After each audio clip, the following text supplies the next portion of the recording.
ขอนอบน้อมแด่พระผู้มีพระภาคเจ้าพระองค์นั้น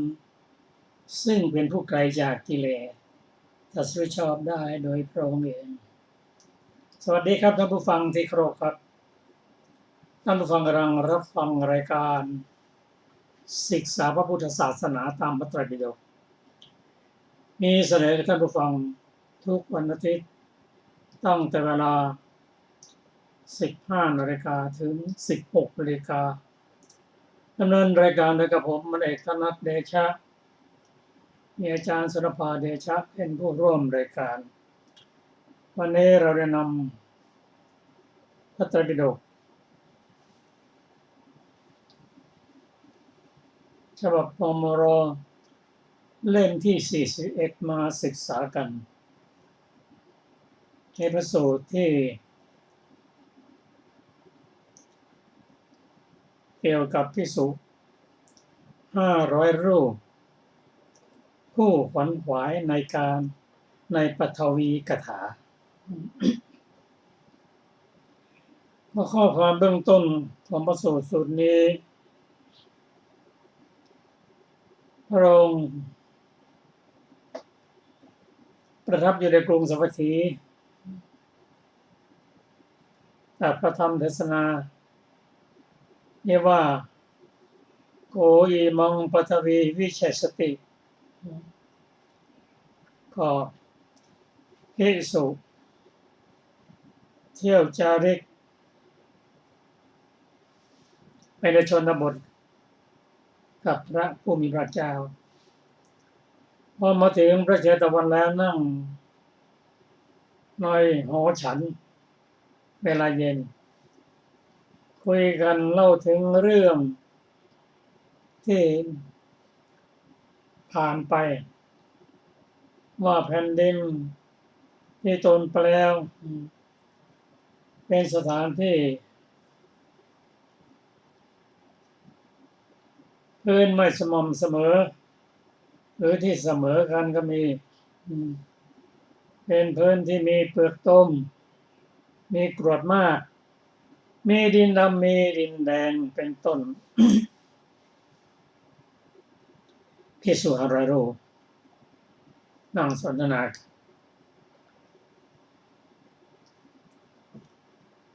พระพุทธเจ้าเสด็จมาตรัสถามว่าภิกษุทั้งหลายบัดนี้พวกเธอนั่งสนทนากันในเรื่องอะไรหนอเมื่อภิกษุนั้นกราบทูลว่าได้เรื่องแผ่นดินในสถานที่พวกข้าพระองค์เที่ยวไปแล้วพระเจ้าค่ะพระองค์ตรัสว่า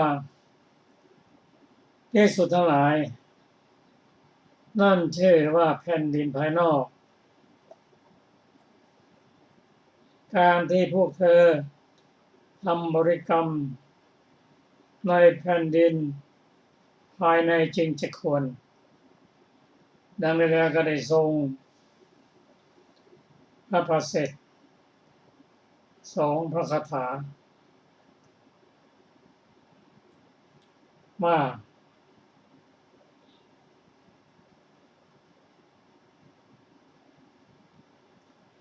ใครจักรู้ชัดซึ่งแผ่นดินนี้และยมโลกกับมนุษย์โลกนี้พร้อมทั้งเทวโลกใครจักเลือกบทธรรมอันเราแสดงดีแล้วเหมือนนายมาลาการผู้ฉลาดเลือกดอกไม้ฉะนั้นพระเสขะจักรู้ชัดแผ่นดินและยมโลกกับมนุษย์โลกพร้อมทั้งเทวโลกพระเสขะจักเลือกบทธรรมอันเราแสดงดีแล้วเหมือนนายมาราการผู้ฉลาดถือเอาดอกไม้ฉะนั้น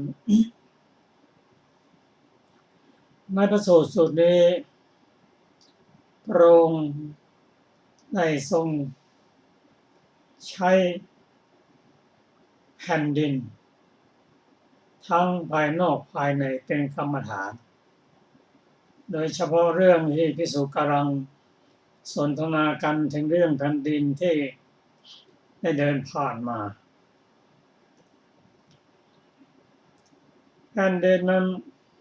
ก็คือธาตุดินอันประกอบด้วยธาตุดินธาตุน้ำธาตุไฟธาตุลมแต่ที่เรียกว่าธาตุดินนั้นเพราะดินมีส่วนประกอบมากน้ำไฟลมมีส่วนประกอบน้อยก็ส่วนไหนเป็นส่วนประกอบใหญ่เขาเรียกส่วนนั้นถ้ามหาพุทธรูปสี่มีส่วนที่ไหลเกาะกลุ่มมากก็เรียกว่าธาตุน้ำธาตุใดที่มีความร้อนมีให้ความอบอุ่นถ้าร่างกายอบอุ่นทำให้ย่อยอาหารได้และทำให้ร่างกายทรุดโทรมเร็วก็เรียกว่าธาตุไฟถ้าธาตุไฟนี้รวมถึงความเย็นด้วยธาตุไฟมีความร้อนส่วนความเย็นนั้นมีความร้อนเหมือนกันมีความร้อนน้อยแต่ก็เป็นธาตุไฟเหมือนกันธาตุลมนั้นได้แก่การพัดไหลไปมาของธาตุนั้น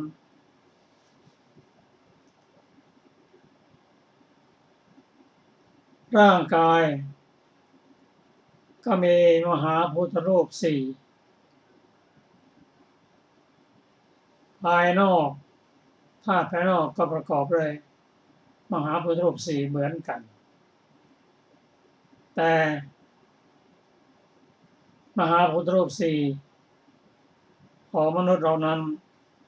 มีใจครองธาตุดินข้างนอกไม่มีใจครอง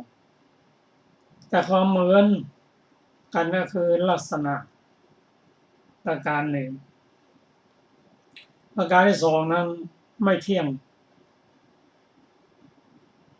ซึ่งในปัจจุบันนี้เราก็จะเห็นความไม่เที่ยงได้ชัดเจน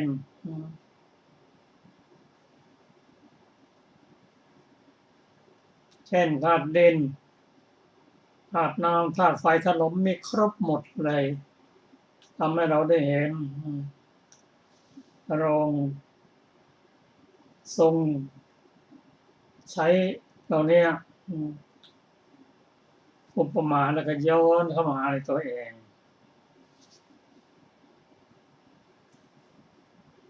พระองค์ตรัสว่ามาศึกษาธาตุดินธาตุน้ำธาตุลมธาตุไฟในร่างกายดีกว่าเพราะมันไม่เที่ยงเป็นทุกข์เป็นอนัตตาค่อยมาศึกษาถึงเรื่องว่าไม่เที่ยงอย่างไรเป็นทุกข์อย่างไรเป็นอนัตตาอย่างไรถ้าเรามาศึกษาภายในแล้วก็จะทำให้พ้นจากทุกข์ได้และผู้ที่จะรู้ได้จริงๆก็คือพระเสขบุคคลได้แก่ผู้ที่ยังต้องศึกษา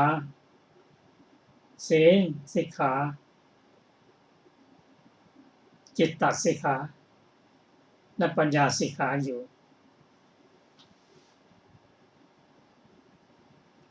พระเสขบุคคลท่านเป็นพระอริยบุคคลท่านศึกษาธาตุดินมาแล้วสามารถที่จะ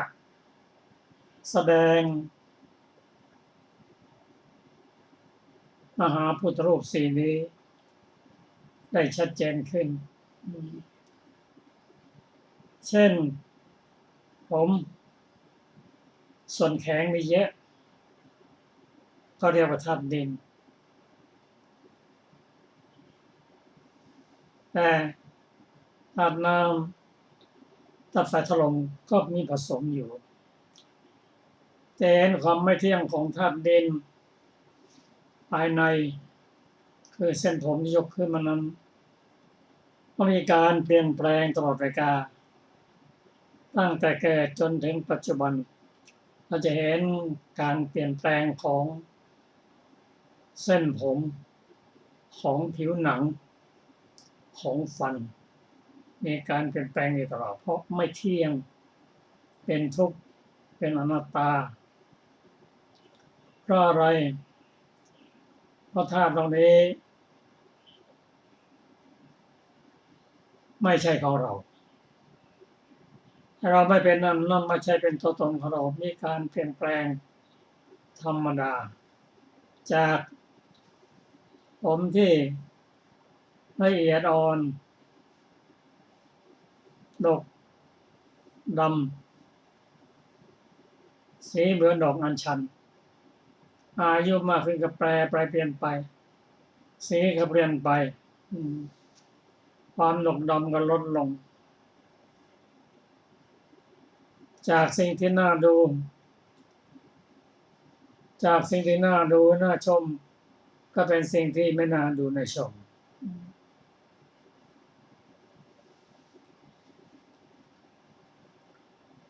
ผมที่ดกดำงามสวยนั้นน่าปรารถนาน่ารักน่าใครประกอบด้วยการเป็นที่ตั้งความกำหนัด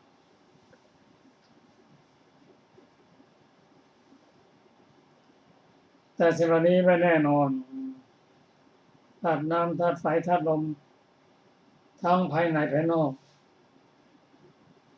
โดยเฉพาะภายนอกได้เห็นได้ชัดธาตุไฟภูเขาไฟระเบิดธาตุน้ำท่วมเพราะฝนตกหนักธาตุลมทอร์นาโดมาในที่ใดก็ทำลายสิ่งนั้นให้เสียหายหนักส่วนธาตุดินนั้นยิ่งเห็นได้ชัดแผ่นดินถล่มแผ่นดินยุบแผ่นดินเลื่อนแผ่นดินแยกแผ่นดินไหวเป็นต้นก็สิ่งภายนอกนั้นยิ่งใหญ่กว่าก็ยังมีการเปลี่ยนแปลงก็ทำไมธาตุทั้งสี่ภายในเพียงเล็กน้อยจะไม่มีการเปลี่ยนแปลงได้อย่างไร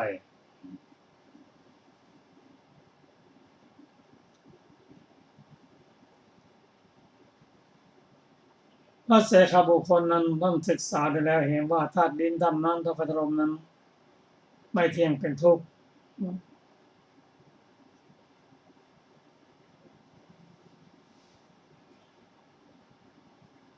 แทนที่อยู่ที่อาศัยเป็นเพียงที่ให้มีสติระลึกได้เพื่อการศึกษาเป็นของชั่วคราวเพราะไม่ใช่เป็นของเราไม่เป็นนั่นเป็นไม่ใช่เป็นตัวตนของเราก็เกิดความเบื่อหน่ายคลายกำหนัดไม่ปรารถนาก็เป็นปัญญาเป็นแต่ลำดับที่8คือความเบื่อหน่ายอยากจะพ้นไปจากไม่อยากจะพ้นไปจากผมไม่อยากจะพ้นไปจากธาตุดินธาตุน้ำธาตุไฟธาตุลม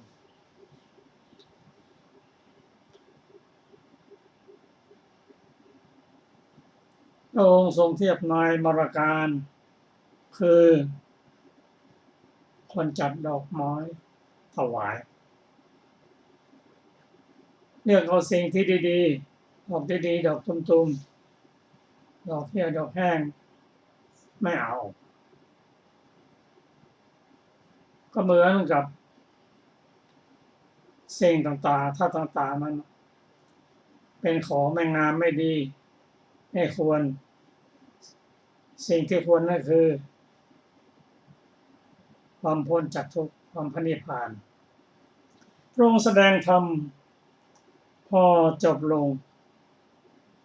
ภิกษุ500 รูปได้เป็นพระอรหันต์ถามว่า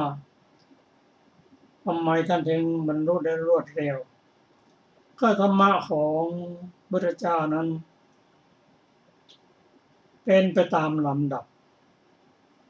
ไม่มีการข้ามขั้นผู้ที่จะบรรลุเป็นพระอรหันต์ในชาตินี้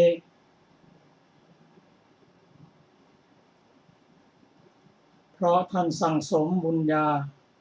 บารมีมาแต่ชาติก่อนพอบารมีแก่กล้ามาเกิดในสมัยของพระพุทธเจ้าได้ฟังธรรมนิดเดียวไม่มากนั่นก็ได้เป็นพระอรหันต์เป็นอุคติตัญญูบุคคลพอแสดงธรรมจบก็ได้เป็นพระอรหันต์แต่ไม่ได้เป็นพระอรหันต์ทันทีก็ไม่ใช่นะตามลำดับเพราะกิเลสนั้นเป็นไปตามลำดับท่านฟังทีเดียวทำตัดกิเลสได้ทั้งหมด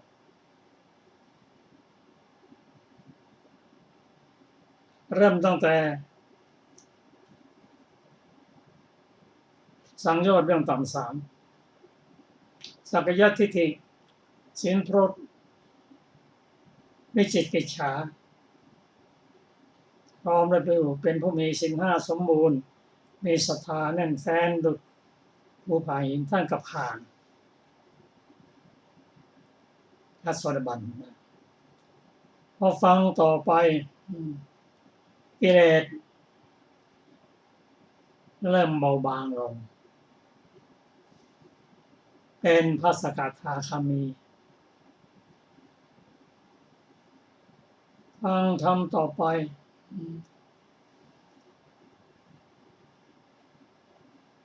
ตัดกรรมสังโยชน์ปฏิฆะสังโยชน์รวมตกไปแล้วสังโยชน์เบื้องต่ำ5เป็นพระอนาคามีแล้วพอฟังพระธรรมเทศนาต่อไปท่านก็ตัดรูปราคะอรูปราคะอุทธัจจะมานะและอวิชชาตัดสังโยชน์เบื้องสูง5ได้หมดแล้วที่ส่วนอรูปท่านฟังท่านตัดกิเลสไปพอพระองค์แสดงเรื่องมหาพุทธรูปนะท่านก็ได้เป็นพระอรหันต์เพราะฉะนั้นการพิจารณาธรรมของพระองค์นั้นก็เริ่มตั้งแต่การสติปัฏฐาน4มีกายเวทนาจิตธรรมมหาพุทธรูปนี่ก็เป็นเรื่องของกาย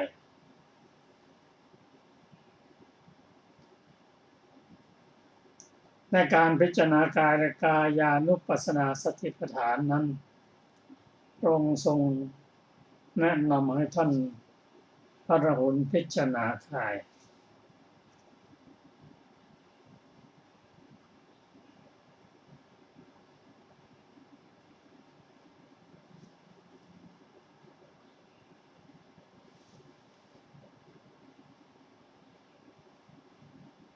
สูตรที่2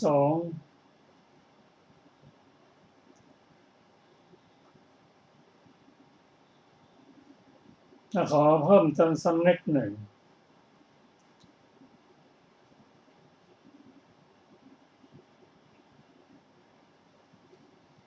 เกี่ยวกับธรรมะของพระองค์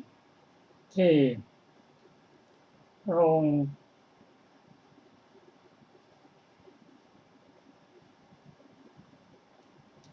ตรัสไปแล้วว่า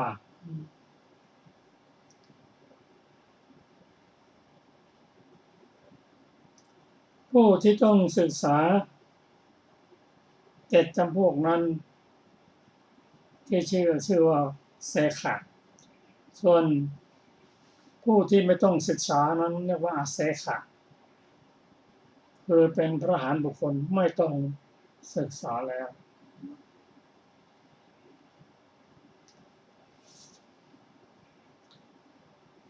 ส่วนที่พระองค์ทรงเปรียบเทียบนายมาลาที่ฉลาดในการเลือกดอกไม้นั้นก็คือรู้จักคัดรู้จักพิจารณาแทงตลอดทำให้แจ้งซึ่งโพธิปักขิยธรรม37คือสติปัฏฐาน4สัมมาปัฏฐาน4อิทธิบาท4อินทรีย์5พละ5โพชฌงค์7และมรรคมีองค์8ครับต่อไปขอเชิญอาจารย์สุรภา สวัสดีค่ะท่านผู้ฟังทุกท่านเรื่องที่2นะคะ เรื่องพระเถระผู้เจริญมรีจิกรรมฐานข้อความเบื้องต้นพระศาสดาเมื่อประทับอยู่ในกรุงสาวัตถีทรงปรารภภิกษุรูปใดรูปหนึ่งผู้เจริญมรีจิกรรมฐานตรัสพระธรรมเทศนานี้ว่าเพนูปมังเป็นต้นพระเถระเจริญมรีจิกรรมฐานดังได้สดับมาพระเถระนั้นเรียนกรรมฐานในสำนักพระศาสดาแล้วคิดว่าเราจะทำสมณธรรมดังนี้แล้วเข้าไปสู่ป่าภาคเพียรพยายามแล้วก็ไม่อาจบรรลุพระอรหันต์ได้จึงกลับมายังสำนักพระศาสดาด้วยตั้งใจว่าจักทูลอาราธนาให้ตรัสบอกพระกรรมฐานให้วิเศษเห็นพยับแดดในระหว่างทางเจริญมรีกรรมฐานว่าพยับแดดนี้ตั้งขึ้นแล้วในฤดูร้อนย่อมปรากฏแก่บุคคลทั้งหลายผู้ยืนอยู่ณที่ไกลดุจมีรูปร่างแต่ไม่ปรากฏเลยแก่บุคคลผู้มาสู่ที่ใกล้ฉันใดแม้อัตภาพนี้ก็มีรูปเหมือนกันอย่างนั้นเพราะอัตถาว่าเกิดขึ้นและเสื่อมไปเดินมาแล้วเมื่อยล้าในหนทางอาบน้ำในแม่น้ำอจิรวดีนั่งที่ร่มไม้ริมฝั่งแม่น้ำมีกระแสอันเชี่ยวแห่งหนึ่งเห็นฟองน้ำใหญ่ตั้งขึ้นด้วยกำลังแห่งน้ำกระทบกันแล้วแตกไปได้ถือเอาเป็นอารมณ์ว่าแม้อัตภาพนี้ก็มีรูปร่างอย่างนั้นเหมือนกันเพราะอัตถะว่าเกิดขึ้นแล้วก็แตกไปทรงเปรียบกายด้วยฟองน้ำและพยับแดดพระศาสดาประทับอยู่ณพระคันธกุฎีนั่นแหละทอดพระเนตรเห็นพระเถระนั้นแล้วจึงตรัสว่าอย่างนั้นนั่นแหละภิกษุอัตภาพนี้มีรูปอย่างนั้นแลมีอันเกิดขึ้นและแตกไปเป็นสภาพแน่แท้เหมือนฟองน้ำและพยับแดดดังนี้แล้วตรัสพระคาถานี้ว่าภิกษุรู้แจ้งกายนี้ว่ามีฟองน้ำเป็นเครื่องเปรียบรู้ชัดกายนี้ว่ามีพยับแดดเป็นธรรมตัดพวงดอกไม้ของมารเสียแล้วพึงถึงสถานที่มัจจุราชไม่เห็นแก้อัดบรรดาบทเหล่านั้นบทว่าเพนูปมังความว่ารู้แจ้งกายนี้คืออันนับว่าเป็นที่ประชุมแห่งส่วนต่างๆมีผมเป็นต้นว่าเห็นสมด้วยฟองน้ำพระอัฏฐะว่าไม่มีกำลังสร้างไม่ตั้งอยู่นานและเป็น ไปชั่วกาล ขออภัย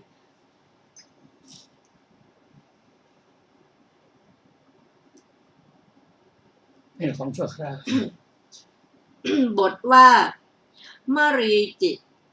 ระธรรมังความเป็นต้นความว่ารู้ชัดคือรู้ได้แก่ทราบว่าแม้กายนี้ชื่อว่ามีพยับแดดเป็นธรรมเพราะอัฏฐะว่าเป็นไปชั่วขณะและปรากฏนิดหน่อยเหมือนอย่างพยับแดดเป็นดุจมีรูปร่างและเป็นดุจเข้าถึงความเป็นของที่ควรถือเอาได้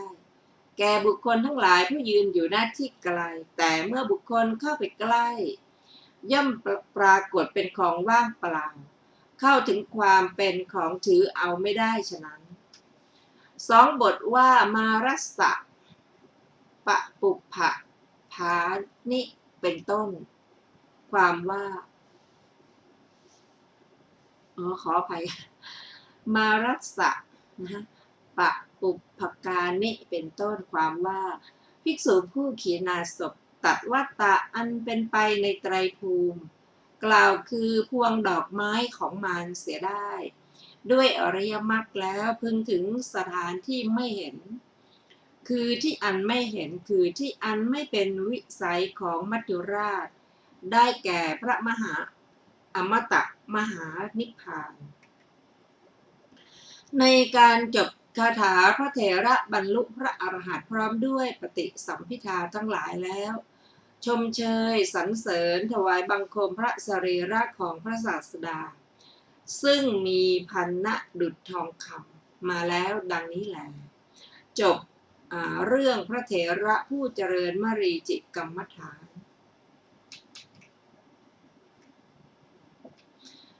มาเรื่องต่อไปเรื่องพระเจ้าวิทูทพะ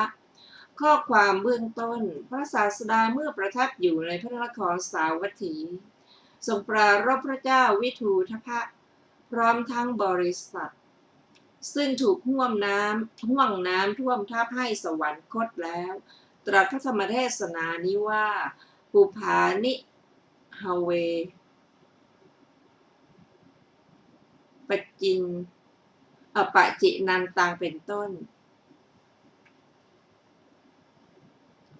อนุปุพพีกถาในเรื่องนั้นดังต่อไปนี้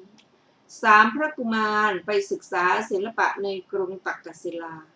พระกุมาร3พระองค์เหล่านั้นคือพระราชโอรสของพระเจ้ามหาโกศลในพระนครสาวัตถีพระนามว่าประเสนทิกุมารพระกุมารของเจ้าลิชวีในพระนครเวสาลีพระนามว่ามหาลิโอรสของเจ้ามันละในพระนครกุสินาราพระนามว่าพันธุละเสด็จไปนครตักกศิลาเพื่อเรียนศิลปะในสำนักอาจารย์ที่สาปาโมกมาพบกันที่ศาลานอกพระนครต่างก็ถามถึงเหตุที่มาตระกูลและพระนามของกันและกันแล้วเป็นพระสหายกันร่วมกันเข้าไปหาอาจารย์ต่อการไม่นานนักก็เรียนศิลปะสำเร็จ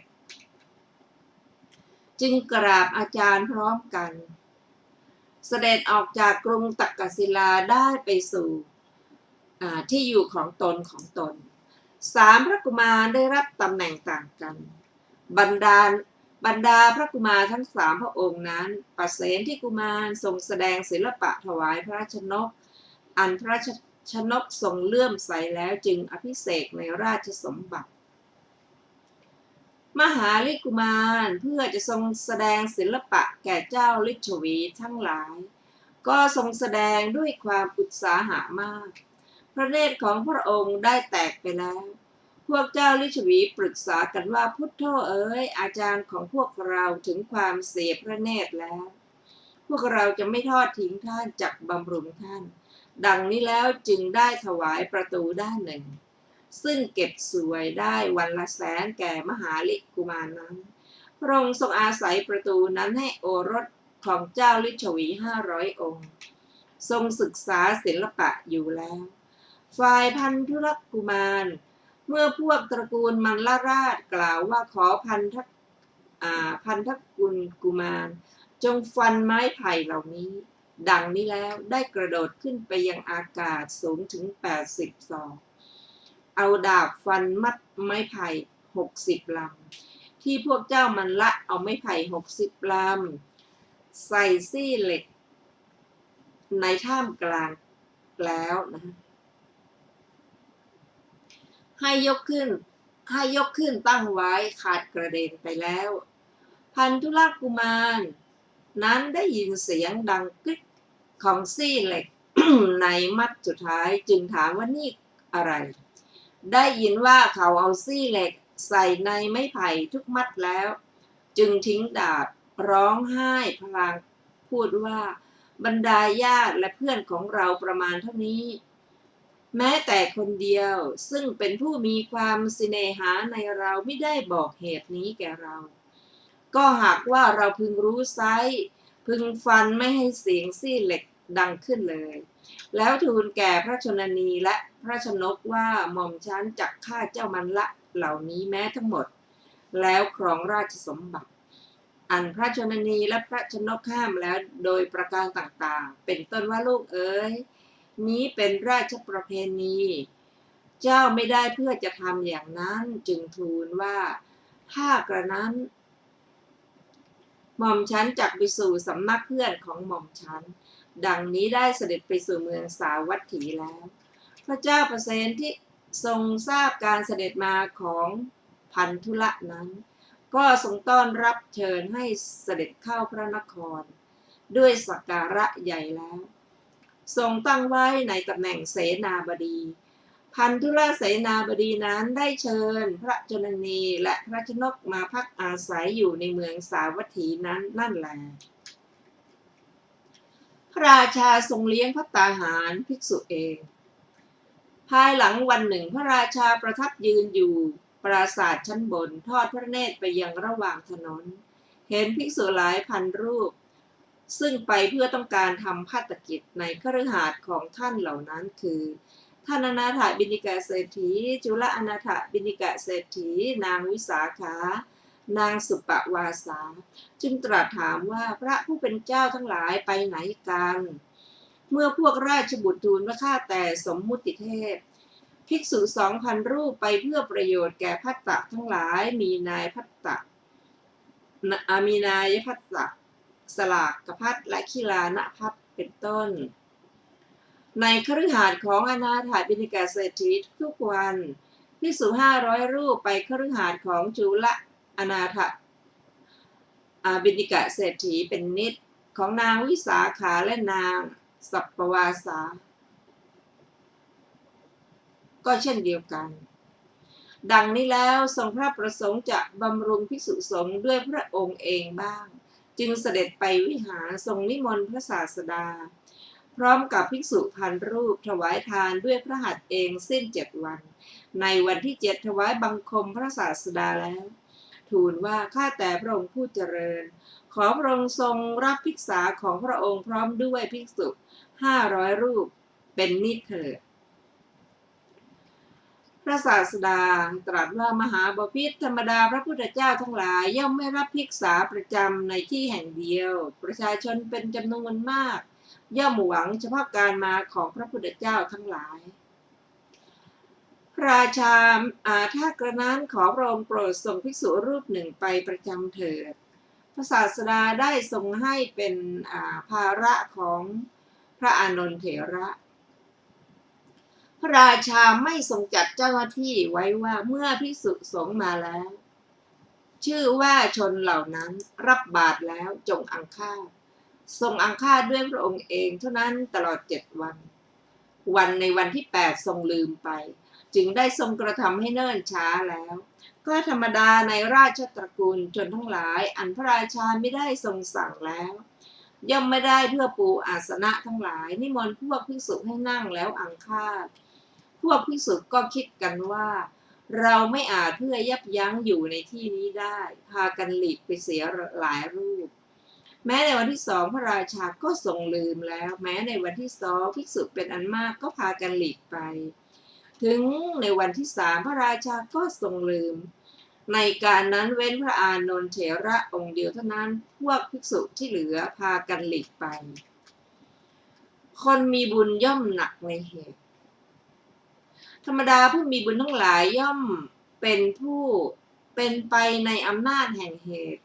จึงรักษาความเลื่อมใสแห่งตระกูลทั้งหลายไว้ได้ก็สาวกของพระตถาคตแม้ทั้งหมดที่ถึงฐานันดรตั้งแต่ชนทั้ง8เหล่านี้คืออัครสาวก2 รูปคือพระสารีบุตรเถระพระมหาโมคคัลลานะเถระ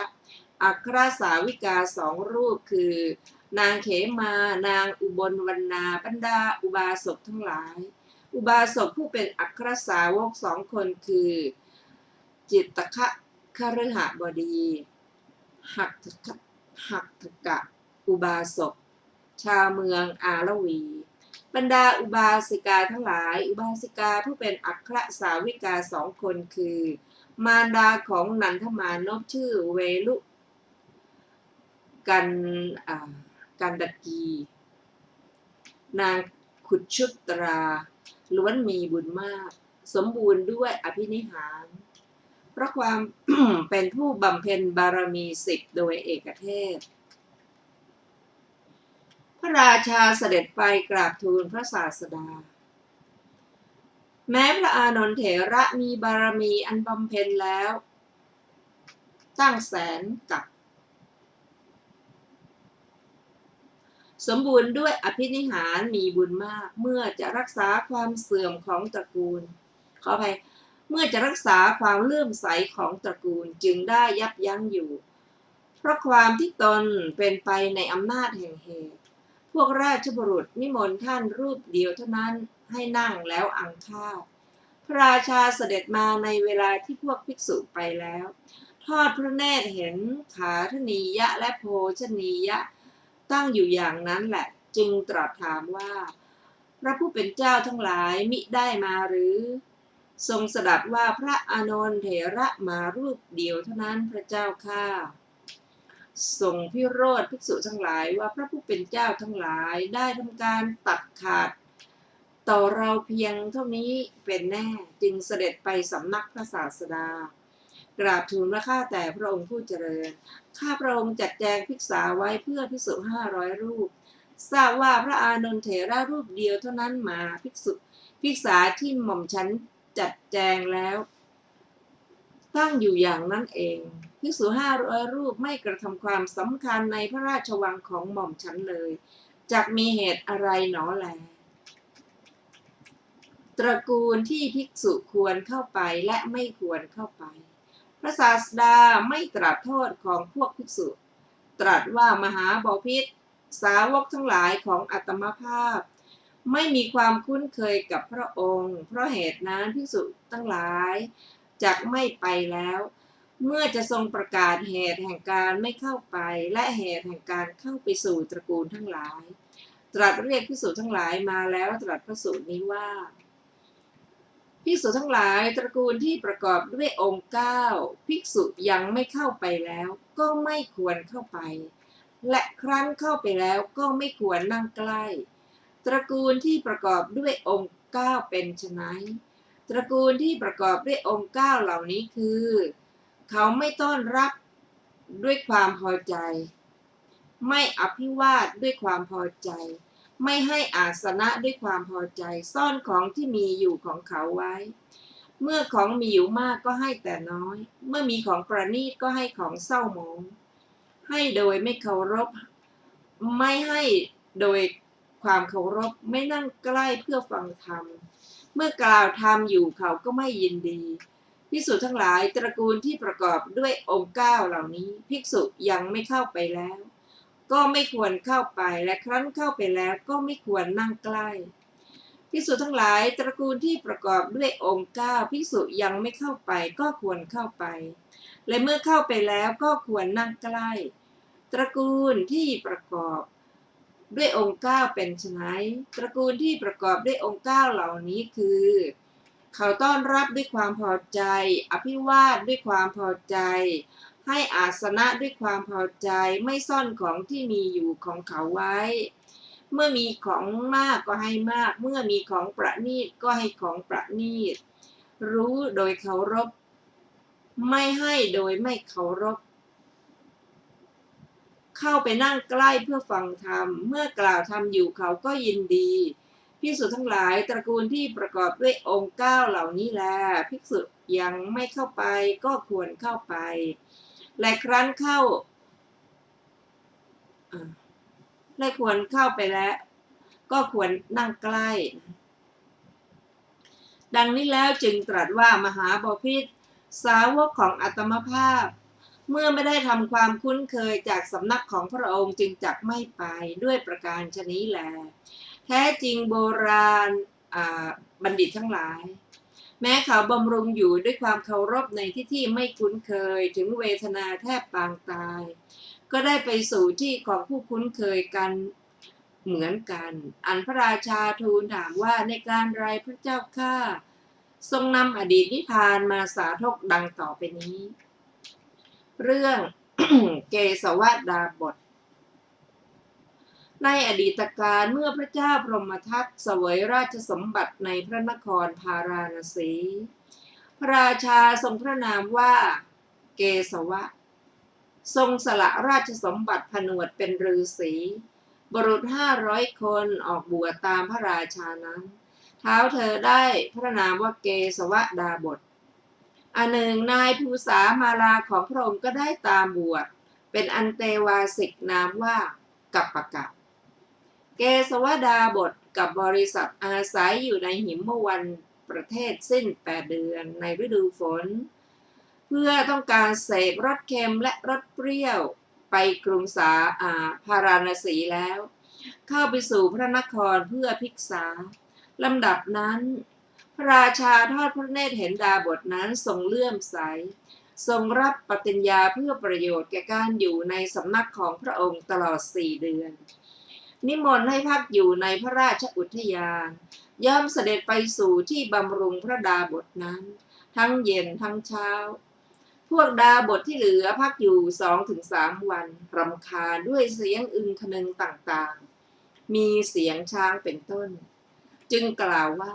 ท่านอาจารย์พวกกระผมรำคาญใจจะไปละเกสวะก็กล่าวว่าจะไปไหนกันพ่ออันเตวาสิกก็พูดว่าไปสู่หิมวันประเทศท่านอาจารย์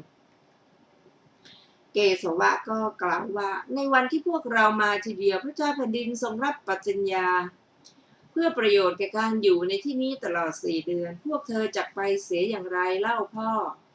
อันเตวาสิกกล่าวว่าท่านอาจารย์ไม่บอกพวกกระผมเสียก่อนแล้วจึงถวายปฏิญญาพวกกระผมไม่สามารถจะอยู่ในที่นี้ได้จักอยู่ในที่พอฟังความเห็นเป็นไปของท่านอาจารย์ได้ซึ่งไม่ไกลจากที่นี้ดังนี้พากันไหว้พระอาจารย์แล้วหลีกไปอาจารย์ยังคงอยู่กับอันเตวาสิกชื่อกัปปะกะเท่านั้น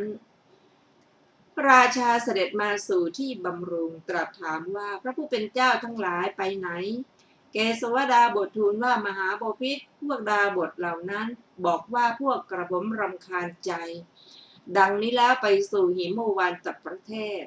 การต่อมาไม่นานนักแม้กับปดาบสก็รำคาญแล้วแม้ถูกอาจารย์ห้ามอยู่บ่อยๆก็กล่าวว่าไม่อาจแล้วก็หลีกไปแต่กัปปะดาบสนั้นไม่ไปสำนักของพวกดาบสนอกนี้คอยฟังข่าวของอาจารย์อยู่ในที่ไม่ไกลนักในการต่อมาเมื่ออาจารย์คิดถึงพวกอันเตวาสิกโรคในท้องก็เกิดขึ้นพระราชารับสั่งให้แพทย์เยียวยาโรคก็ไม่สงบได้พระดาบสจึงทูลว่ามหาบพิตรพระองค์ทรงประสงค์จะให้โรคของอาตมาภาพสงบหรือพระราชาก็ตรัสว่าข้าแต่พระองค์ข้าแต่ท่านผู้เจริญหากว่าข้าพเจ้าอาจก็พึงทำความผาสุกแก่ท่านเดี๋ยวนี้แหละดาบสก็กล่าวว่ามหาบพิตรหากว่าพระองค์ทรงปรารถนาความสุขแก่อาตมาภาพไซร้โปรดทรงอาตมาภาพไปสำนักพวกอันเตวาสิกเถิดพระราชาทรงรับว่าดีละขอรับแล้วให้ดาบสนั้นนอนบนเตียงน้อยทรงส่งอำมาตย์ไป4 นายมีนารทอำมาตย์เป็นหัวหน้าด้วยรับสั่งว่าพวกท่านทราบข้าวของพระผู้เป็นเจ้าของเราแล้วขอไปทราบข่าวนะของพระผู้เป็นเจ้าของเราแล้วพึงส่งข่าวถึงเรานะกัปปะอันเตวาสิกทราบว่าอาจารย์มาก็ทำการต้อนรับเมื่ออาจารย์กล่าวว่าพวกนอกนี้ไปอยู่ไหนกันจึงเรียนว่าทราบว่าอยู่ที่โน้นอันเตวาสิกแม้เหล่านั้นทราบว่าอาจารย์มาแล้วมาประชุมกันณที่นั้นนั่นแลถวายน้ำร้อนแล้วได้ถวายพระลาผลแก่อาจารย์โรคสงบแล้วในขณะนั้นเองพระดาบสนั้นมีวันหน้าประดุจทองคำโดย2-3 วันเท่านั้นลำดับนั้นนารทอมาตย์ถามว่าข้าแต่เกสีดาบสผู้มีโชคอย่างไรหนอท่านจึงละพระราชาผู้เป็นจอมแห่งมนุษย์ผู้บันดาลสมบัติน่าใกล้ทั้งสิ้นให้สำเร็จเสียแล้วยินดีในอาสมของกัปปะดาบสท่านตอบว่าคำไพเราะชวนให้รื่นรมมีอยู่รุกขชาติเป็นที่เพลินใจมีอยู่ดูก่อนนารทะ คำที่กัปปะกะกล่าวดีแล้วย่อมให้เรายินดีได้ นารทอมาตย์ถามว่าท่านบริโภคข้าวสุกแห่งข้าวสาลีอันเจือด้วยรสเนื้อดีๆแล้วข้าวฟ่างและลูกเดือยซึ่งหารสเค็มไม่ได้จะทำให้ท่านยินดีได้อย่างไรท่านตอบว่าผู้คุ้นเคยการบริโภคอาหารไม่อร่อยหรืออร่อยน้อยหรือมากในที่ใดอาหารที่บริโภคในที่นั้นก็ให้สำเร็จประโยชน์ได้เพราะว่ารสทั้งหลายมีความคุ้นเคยเป็นอย่างยิ่ง